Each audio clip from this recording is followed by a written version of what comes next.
October 31st, 2005. This is Geeknights with Rim and Scott. Let's do this. Leroy Jenkins. We should probably put Leroy in there. Whatever. Doot. Oh, I got. We can start the news like doot, but not the noise, dude. Me going doot. You want to do that? Originally, we're gonna have the closing music be, So, I guess we could do that, or I could make that sound. I think that's copyrighted or patented by whatever news No, originally we'll used just that. make it something else. It's just Morse code. We'll make it say something geeky. Ah, let's do this in Morse code. That's real slick. I like it.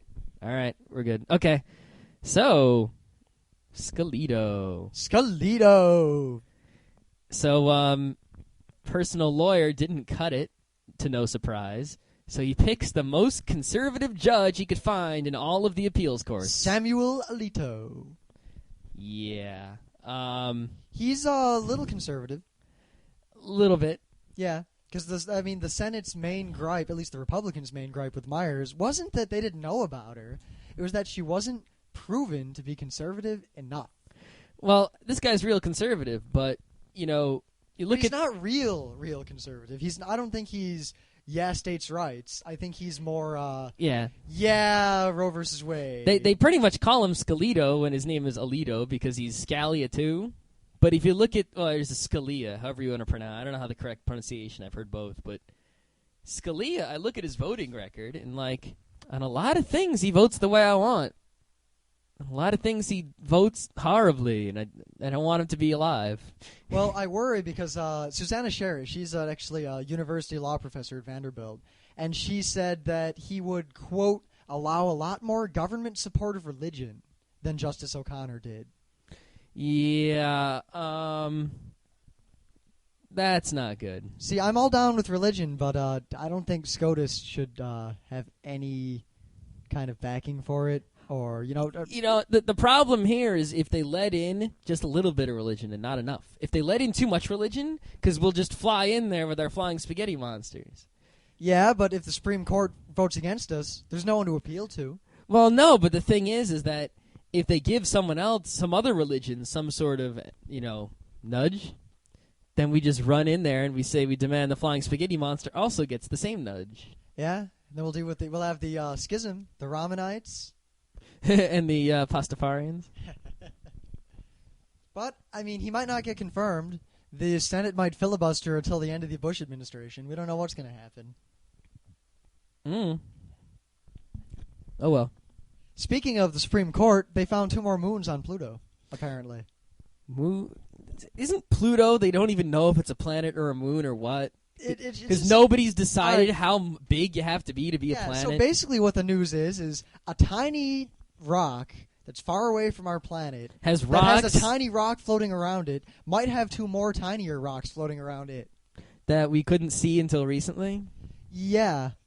So now this makes you wonder that we can see Jupiter-sized planets at very close stars.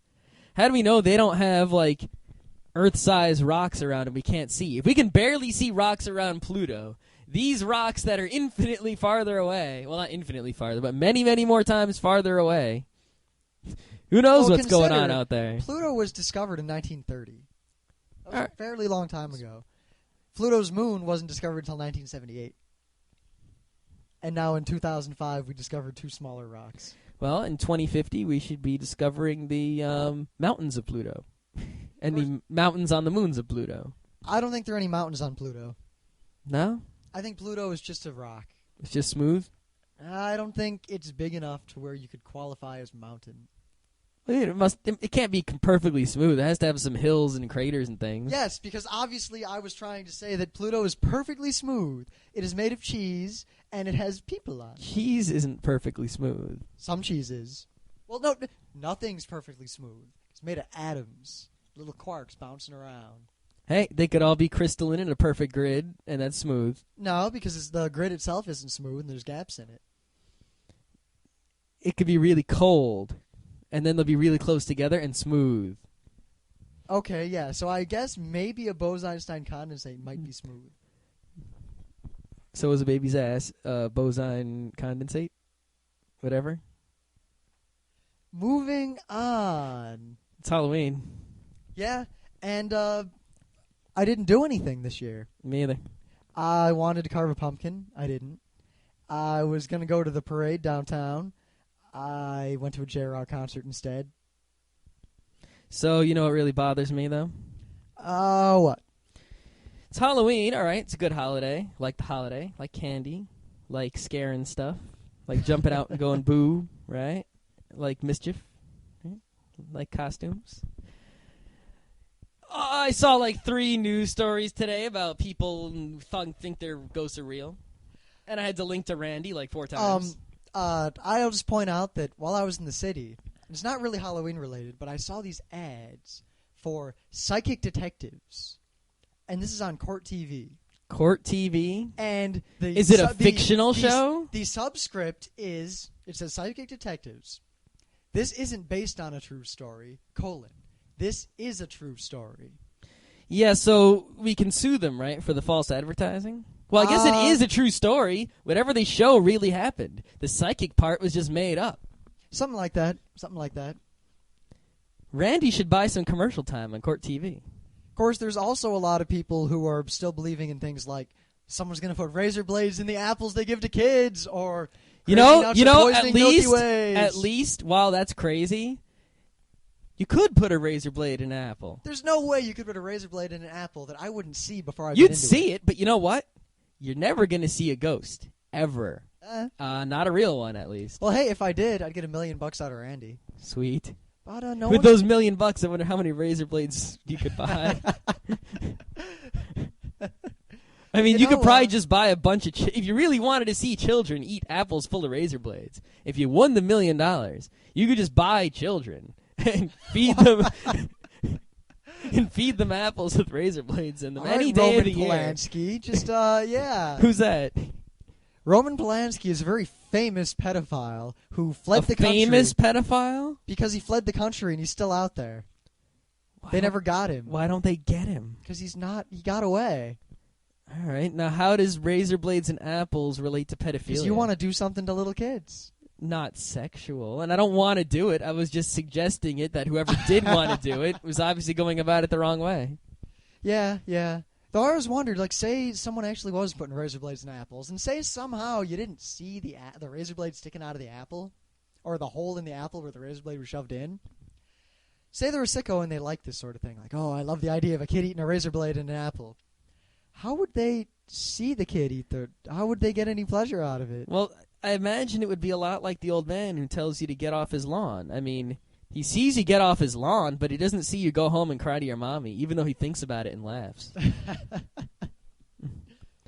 So Bill Gates, he gave like $1 jillion to fight malaria. $1 jillion, eh?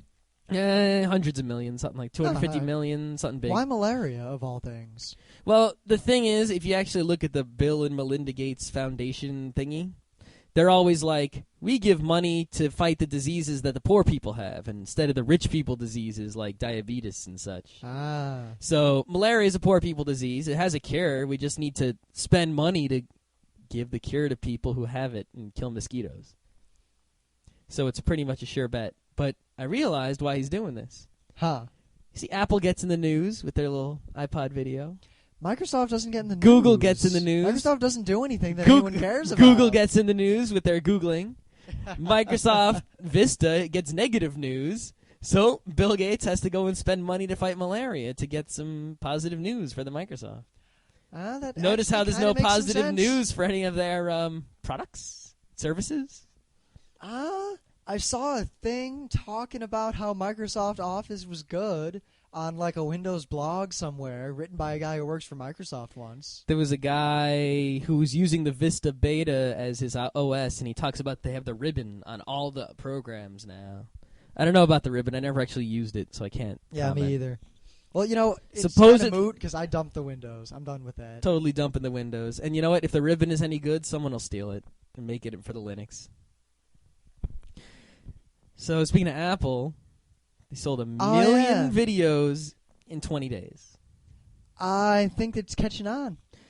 You know, and this is with $2 a video for basically crap TV shows. Some other people would say they're not crap TV shows, but I say they're crap TV shows. I agree that most of them are crap, but I like certain TV shows. Well, there are good TV shows, but none of them are available for $2 an episode from Apple. No, they're not. I can't get my Oz. Yeah, it's a wonderful show. Adebisi pricked me with an AIDS-infected needle. Good luck with that.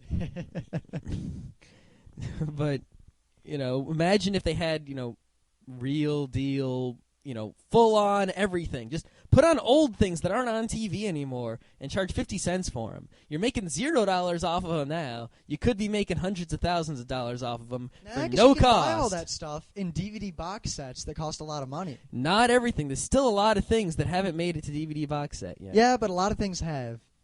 A lot of things have. But remember our box set of old, crappy Hitchcock movies? Yeah, but I mean, that actually comes out to be cheaper than the downloading, that box. But, BBC's putting the Monty Python full things for download. Yeah. But I bought the whole DVD box. So. Well, you got it for a present. You wouldn't have bought it. It was so much money. I would have bought it for the price they paid for it. Yeah. They bought it at, Costco, which is kind of like Sam's, right. so they got it for nothing anyway. Anything else going on? There really wasn't much. I mean, I went to the city all weekend, and I didn't really read the interwebs all weekend. No. So I kind of missed out on whatever happened. But I did find something cool. It's probably old, but it's cool. It's a website dedicated to spoiling things, like movies and books and anime and whatever. Oh, so I guess they could be useful, but also incredibly painful. Yeah, it's really useful. I wanted to find out how a stupid show ended, so I looked oh, so-and-so dies and then marries so-and-so. Hey, if the show, are there shows where, you see the ending, but you still don't know what happened? Does it explain those? Yes. Here, I'll go into one. Go to Evangelion. I want to see what it says. I'm going into Donnie Darko. Oh, I saw Everyone's seen Donnie Darko. All right, there's about... This is a spoiler. Watch out. All right, it describes in extremely great detail. It not only spoils it, it explains why what it's telling you spoils it, and then explains in great detail the scenes that actually do the spoiling. Now, is this one guy writing all this, or is this like a wiki, or what is this? It's like a wiki. It acts like a wiki, and it looks like a wiki. I don't think it's actually a wiki. Are people editing it, or it has some stubs, and people are adding entries. There's one listing for every James Bond movie ever. And it says, Bond's right-hand man dies. Bond gets the girl. Another girl dies. He doesn't die, and the villain does die. Awesome. The coolest thing I saw today was the Jack PC. I saw a picture of that thing. So it's a PC. Well, first there was 3Com made the hub that you put in the wall. Yep, and the Switch. Oh, they made a Switch also? Yeah, they made the Switch right after they made the hub. They basically you take your outlet out of your wall and you put this hub in there, and you run network cable to it, and, well, there you go. Or you could cut a hole in the wall. Yeah. They made the Jack PC now, which is just you cut a hole in the wall. You put this computer, it's, not so big. It fits a hole in the wall. It has a DVI, headphone in and out, microphone in, I guess, and then 4 USBs. Huh. So you just plug the DVI cable to a monitor. You plug in a keyboard and mouse of USB. You have 2 USBs left. You push a button on it. A light turns on, and you have a computer. I take it it's not that powerful, considering, heating and... It has I think it had a very, very low power embedded AMD-type processor, which is actually still good enough. And the one problem with it is it comes with the Windows CE. The Windows CE. But I imagine if you were mad slick, you could either switch up the OS that's in the flash by taking the flash out, reflashing it, putting something else on there, like a custom Linux kernel. Or if you were extra slick, you could plug in like a USB hard drive to the USB hole and get it to boot off of it.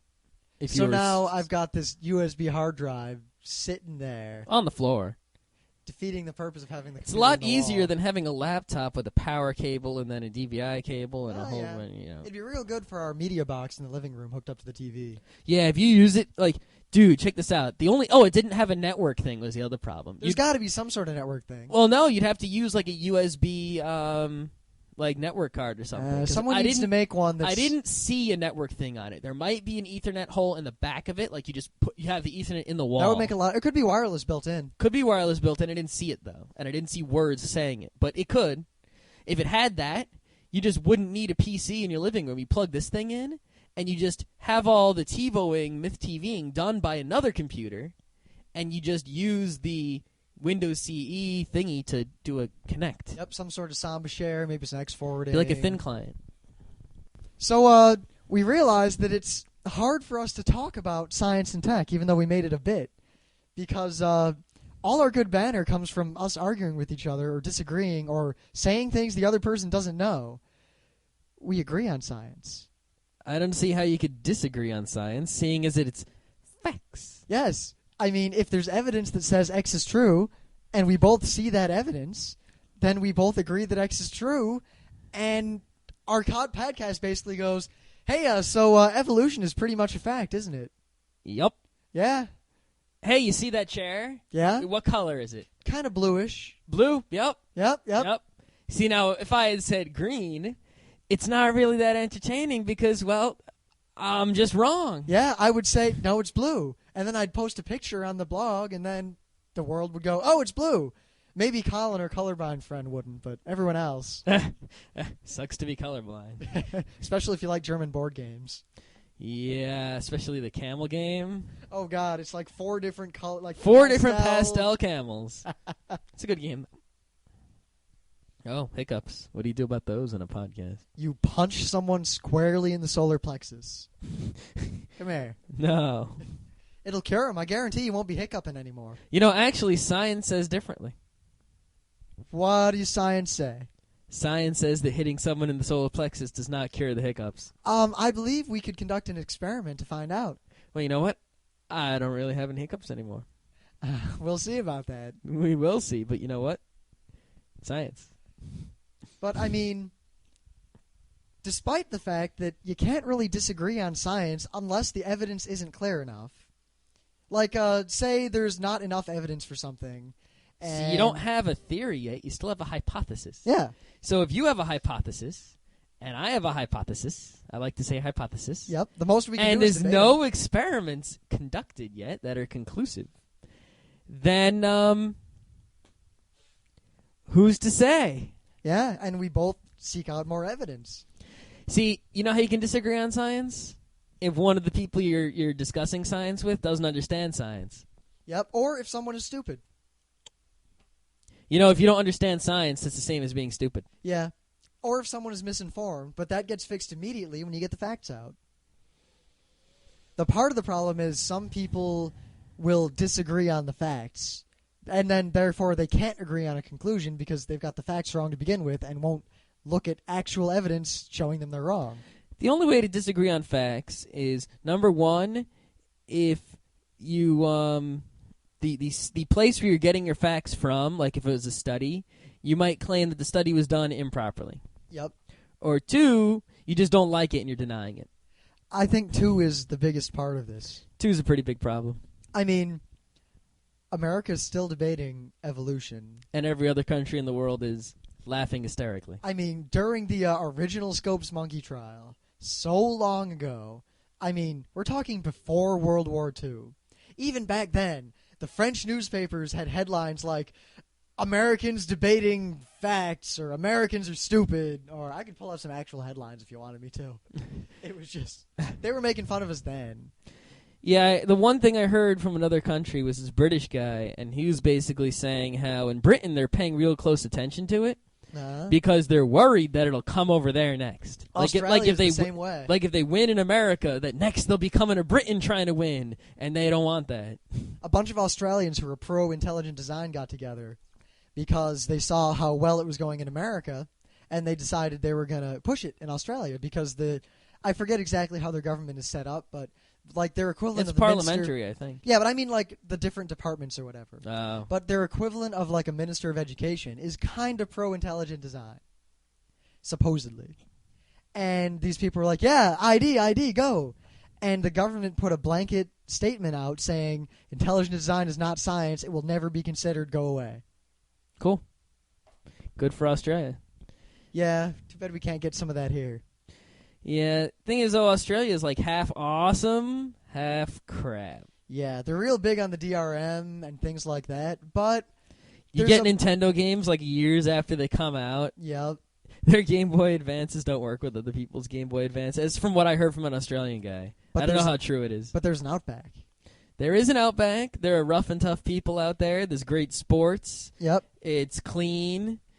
It's pleasant to live in. The weather's nice. A lot of skin cancer. You got to watch out. That's just because the sun. Yeah. You know, but my grandparents tried to move there, actually. Well, you need mad skills to move there. Yeah, they won't just let you move in. You have to prove that you have a skill that they need and that you'll become gainfully employed and that you don't have any diseases and a whole bunch of other stuff. I actually heard a guy talking today about moving to Australia. He's like, it doesn't matter how much money you have. You need to have a special something. You need to be like a rocket scientist or something because they respect science there. Yep. U.S., as long as you're not Mexican, they'll let you in, it seems. Or Arabs. They don't let the Arabs in anymore. Yeah, they don't like them so much. They don't like people who look different. Yeah. So they're okay with a lot of the white aliens because they look the same. Oh, no, British people are coming to our borders. Canadians. Oh, they don't like Canadians, though. They just don't know you're Canadian until you say something. Yeah. Eh? Canada's cool, though. I love Canada. It's just cold. Yeah, now we need a passport to go there. I've actually been watching some Dudley Do-Right. I love that. I don't like Dudley Do-Right so much. I was more a fan of the Fractured Fairy Tales. Fractured Fairy Tales are good, but you gotta love the Snidely Whiplash. The one that I just watched was so great because Snidely Whiplash was like foreclosing on these mortgages. Oh my god! Yeah, you don't understand. So yeah, we got on a tangent. I mean, the point is just that we can't argue about science here because there's no argument. There's either something's true or something isn't, or we don't know. And there's no way we could ever disagree, so we can't come up with any way to get banter. We could probably try to get some sci-tech guests who, you know, maybe know some science we don't know, or are dumb, and they don't understand what we just said. They don't so then we can, you know, science them. Or another angle we could take is we could go the informative route and pick a topic that we know a lot about and talk about it. I don't know how unboring that would be. Yeah, the thing is also is that we're not experts in any particular area other than computing. Yep. At least as far as science. I mean, we know more science than the average person, but you don't know enough about any one science. Like, we couldn't give you a lecture on particle physics. Yeah, like but I could talk a lot about quantum physics, but I couldn't talk about it in a way that there are other people who could talk about it better. I could talk about quantum physics for maybe about 10, 15 minutes. I'd just tell you everything I knew about it, and that would be it. And that wouldn't be exciting or anything. Wasn't there a time when you didn't believe in atoms? Hey, you know, that was before you could see them. And I didn't say, you know, all I saying that was that atoms were a model for describing the particles that made up everything. And we knew that everything was made of smaller bits, but we didn't know for sure that it was protons, neutrons, and electrons until we saw them. Yeah, we did before we saw them. How did you know? It was only a model that worked. It wasn't actual... No, it wasn't a model.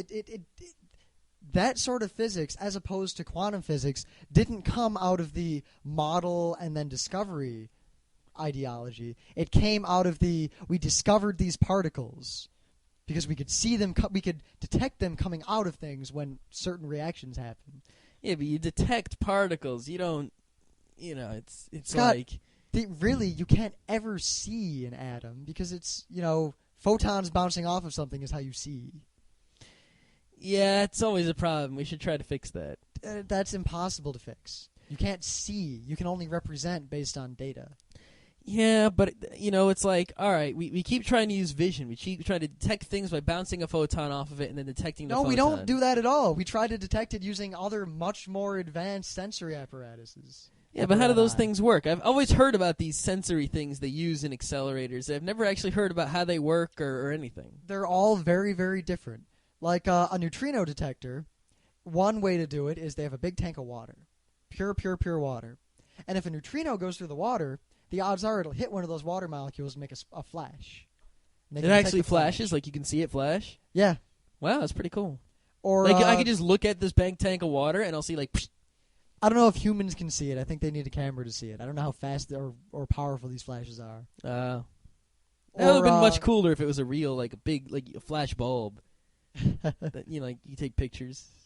Or like when they discovered positrons and all that sort of stuff, electrons, negatrons. They would set up photographic plates, and then they could see the spirals as the particles flew away from the reaction. Oh, I remember saying. Yeah. But I mean, how did they think of this to begin with? Science. But I mean, who thinks of that? Hey, I'm smashing atoms here. Let me put a big tank of water next to it and see if anything happens in the tank of water. I think the process was more, every time I collide these two atoms, a certain result happens. I wonder what's happening. But how could they detect the result and know what it was before they made the detector? Because they had other detectors that detected larger scale events. Like if you run two atoms into each other, you can detect that energy is released. Energy was released. Where did the atoms go? And then you set up a thing like, well, I'll put this thing around it where if an atom hits it, it'll react in a certain way. And I know it reacts that way because I fired atoms at it and it reacts that way. So I'll put it around so I'll see if the atoms bounce off each other. Hey, they had never detected an atom. The atoms must have disappeared. So what did they turn into, or where did they go? That energy.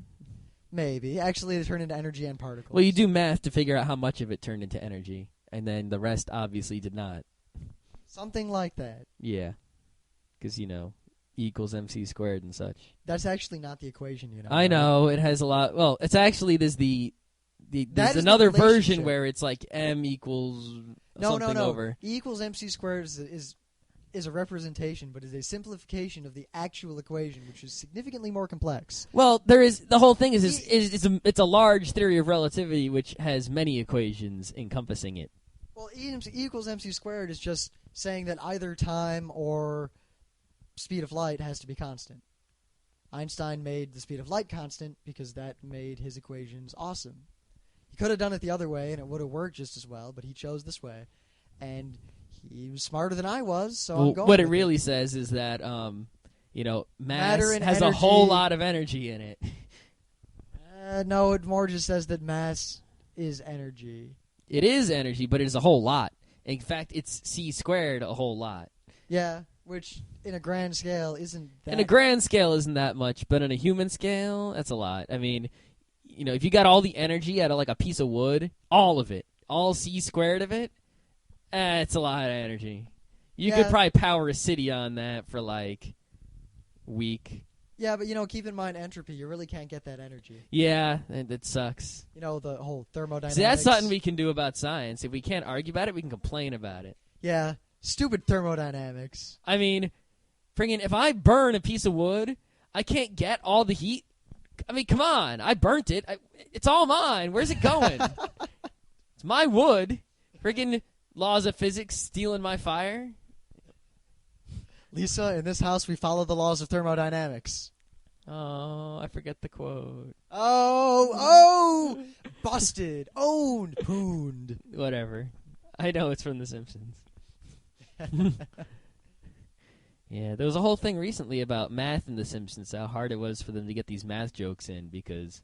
I remember the first one. Remember way, way back when Bart went to the genius school, and there was the RDRR joke? RDRR. RDRR. Yep. Well, I remember laughing at that. I was real little when I saw that episode. And then I took AP Physics. And in AP Physics, we were calculating a Gaussian surface. And we were calculating the Gaussian surface of a donut-shaped object. And then I realized that the operative part of the equation we were using was RDRR. And then I realized that it was the shape of a donut. And I laughed for like at least a minute straight.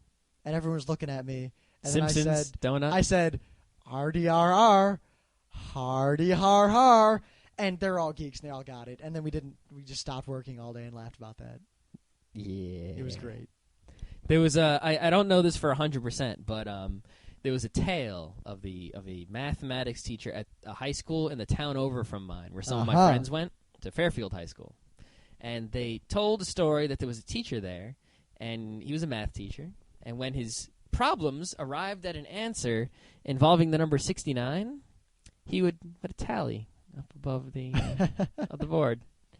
And yeah, that's That's not as funny as RDRR. No. But it's definitely stranger.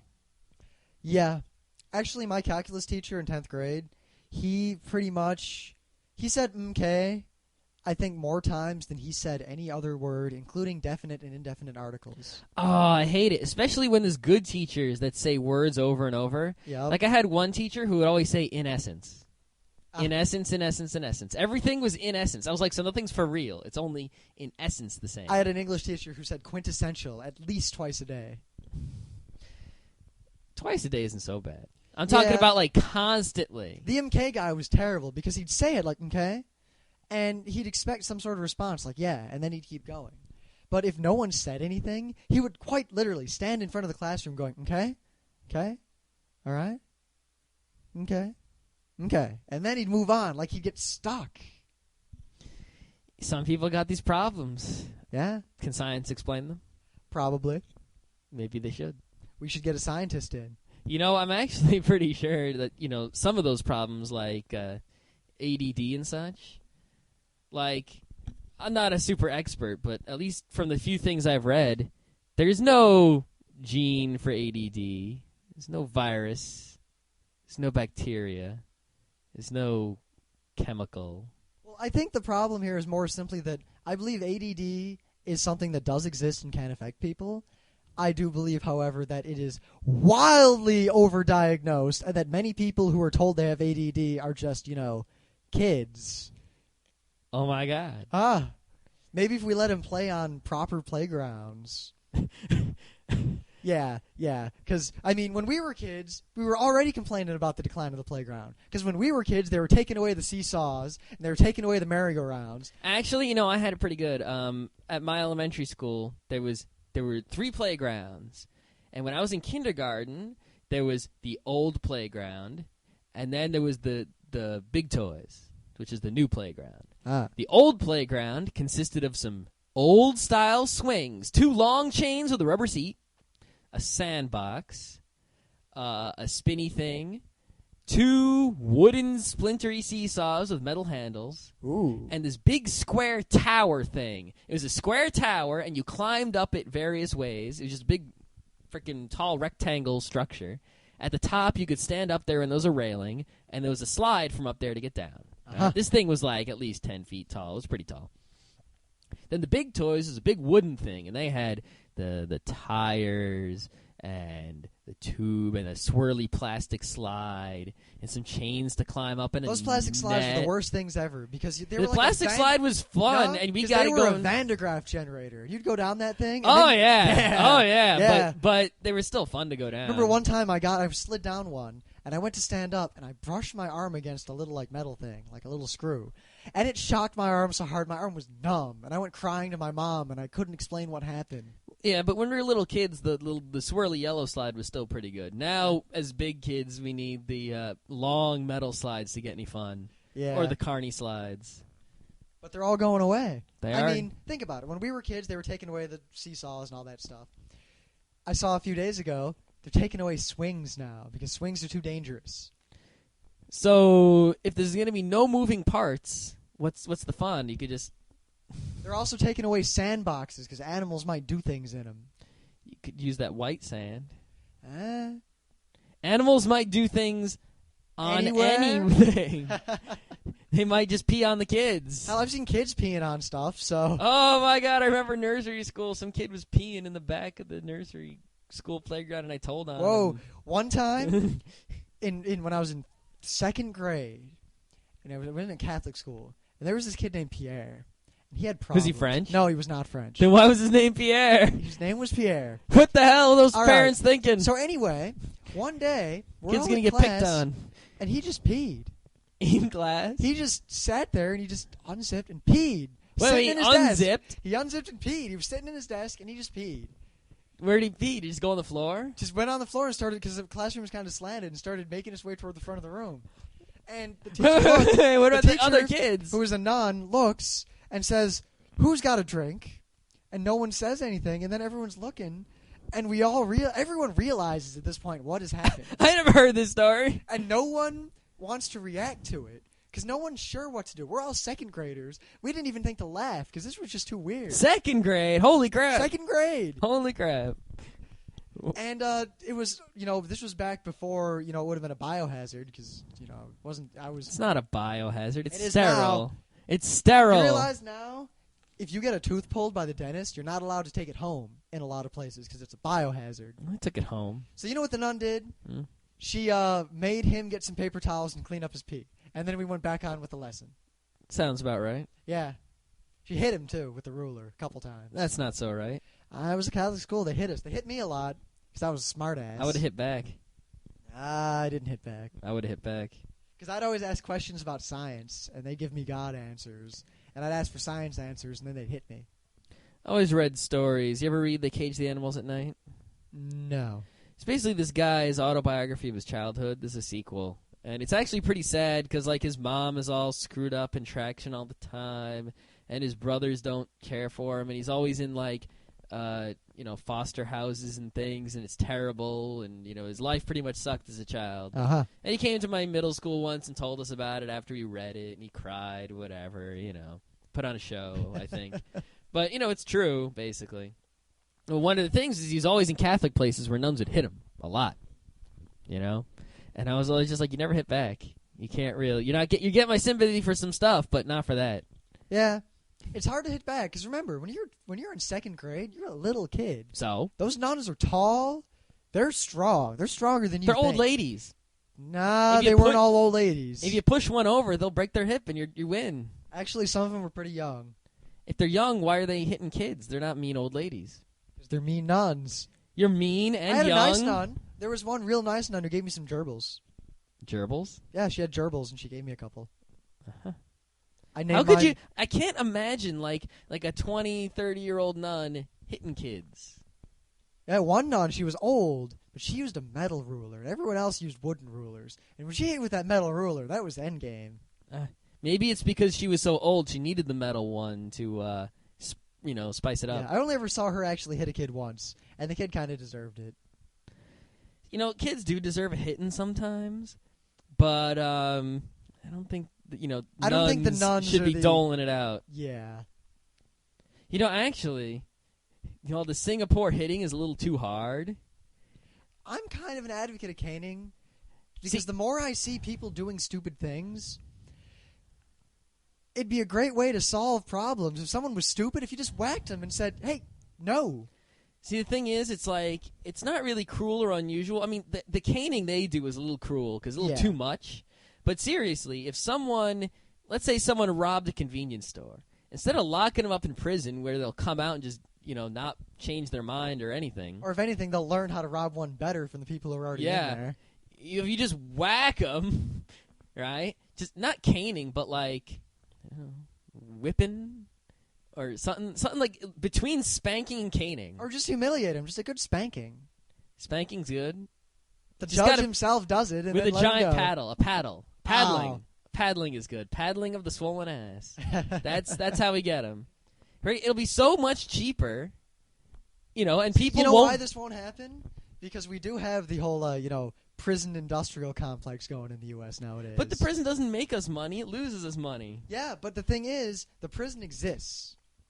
The prison system is huge. Yep. And a lot of people work for it. Everyone who works for the prison system has a vested interest in it still being there. Well, we would still need prisons, for, like, crazy murderers. Not as many as we do. You realize how many people are incarcerated in the United States? We have one of Tons. the highest per capita rates. I think the highest. Yeah, we have more people in prison per capita than China, than communist, oppressive China. We have more than Australia, which was a prison colony. Well, isn't Australia 100%? Oh, yeah. Yeah. Yeah. Even though we want to go there and they just won't let us. I think we got a topic for a Friday coming up, the prison industrial complex. Prison industrial complex? Because it's something We totally lost science. Yeah, we lost science, but we couldn't talk about science. We'll have to come up with a way to talk science. I think we do have a problem of microphone close to the mouth, a little less far from the mouth, and you can see it on the wave getting bigger and smaller. Well, we'll see if anyone complains when they listen to this. I'm sure they will. Wonder if anyone's still listening this far into it, because we got off on a tangent. Yeah. Hey, Alex, Pete, if you hear this right now, it's no good. Say something. That's no good. We won't do that. We won't make a habit of that. But this podcast kind of went off on a crazy tangent. We went from science to a kid peeing to prison industrial complex. Yeah, I think tomorrow and the next day will be a lot better, though. Because we can argue about things. I like games you don't like. You like anime that I hate. Yeah, maybe we should, pick something else where we can talk about liking and not liking. Because Or it's really the only room for any real discussion. Unless we made an informative Monday night. Like, today this is how to build a Linux box. Or this is how to use Jabber properly. Yeah, I just think that might be a little boring. It sounds almost like a separate podcast we should do. Yeah. Let's get some suggestions from people we know. Yeah, what do you want to hear? What should we add other than sci-tech? Because we don't have so much sci-tech.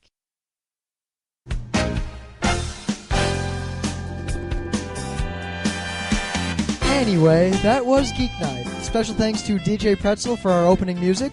Promotional consideration was provided by no one.